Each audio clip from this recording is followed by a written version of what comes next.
Vaccine पड़ेगा बेटा को, वैक्सीन पड़ेगा। दोनों रानियों महारानियों आ जाओ, आ जाओ, आ जाओ बेटा, पापा का गोद जा रही है।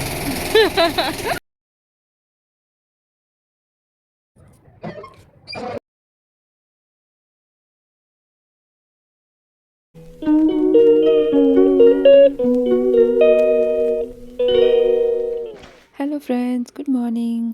आशा करते हैं कि आप लोग अच्छे होंगे, स्वस्थ होंगे और अपने अपने घरों में मस्त होंगे। तो आज हम जा रहे हैं अपनी बेटी को वैक्सीन दिलाने। वैक्सीन ही मानेंगे, फ्लू का इंजेक्शन दिलाने के लिए 7 मंथ का। तो जैसे कि आप देखे होंगे हर बार ब्लॉग में, जब भी वैक्सीन दिलाने जाते हैं तो गाड़ी का पेट्रोल ख़त्म हो जाता है। तो गाड़ी को खाना और पानी दोनों पिला रहे हैं और खिला रहे हैं। तो ब्लॉग में बने रहिए एंड तक। खुद का होगा, कॉपीराइट आ जाएगा, नहीं तो पता नहीं क्या था वो।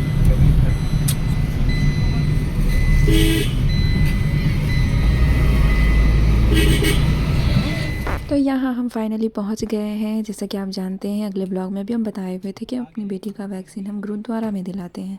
तो यहाँ हम गुरुद्वारा पहुँच गए हैं। तो अंदर जाके देखते हैं आज कितना भीड़ है, क्योंकि बहुत जल्दी बहुत ज़्यादा भीड़ हो जाता है इतना सवेरे आने के बाद।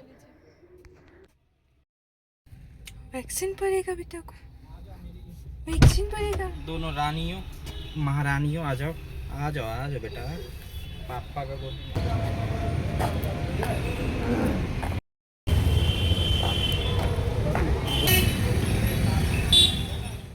कितना भी जल्दी आओ, यहाँ पे भीड़ हो ही जाता है। लगभग 10-11 बजे के बीच में हम आ चुके हैं, लेकिन फिर भी बहुत ज़्यादा भीड़ हो गया है। आप मेरा बैक साइड में देख सकते हैं कितने लोग हैं।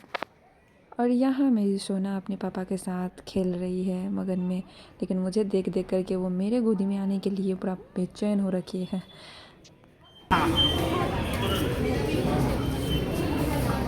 वो मम्मा नहीं चाहिए, पापा चाहिए। अच्छा, मेरे को देखेगी तो सामने आ जाएगी वो।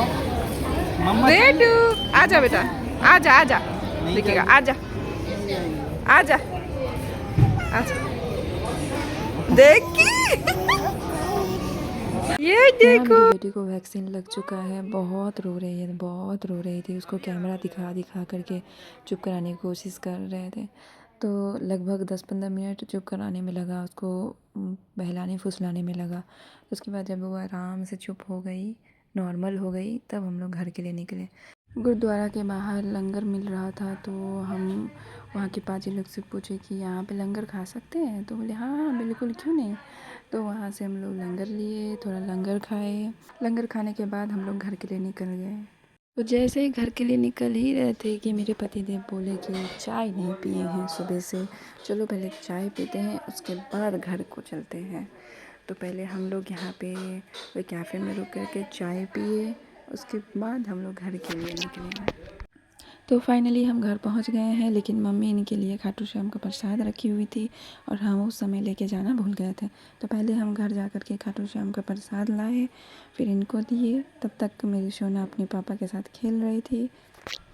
अब ये जाएंगे अपने घर और हम जा रहे हैं अपनी मम्मी के घर। जा रही है। तो फाइनली हम घर पहुंच गए और जैसे ही उसको फीडिंग कराई, उसको नींद आ गया तो वो सुला दी उसको। जैसे ही सुलाए कि मेरा एक पार्सल आया जो अपनी बेटी के लिए किए हुए थे, वो गुरकने लगी है, तो चोट ना लगे उसके लिए हेलमेट किए थे।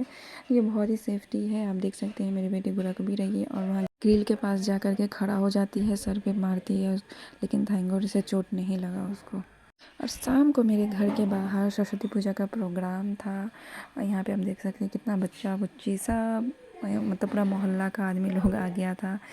कुछ कंपटीशन वगैरह थे, जैसे candle competition, dance, passing the ball और भी बहुत सारे कंपटीशन रखा हुआ था। तो यहाँ पे हम लिए थे कैंडल कंपटीशन में पार्टिसिपेट किए हुए थे। कैंडल जलाते वक्त मेरा हाथ पक गया था, इतना ना दर्द कर रहा था कि क्या ही बताएं।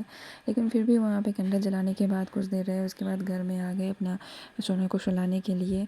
लेकिन फाइनली सब्र का फल मीठा होता है, तो छोटा हो या बड़ा हो, जीत तो जीत ही होता है। तो यहाँ पे हम सेकंड प्राइज़ जीते थे और हम बहुत खुश थे। तो आज का ब्लॉग यहीं एंड करते हैं। कैसा लगा ब्लॉग?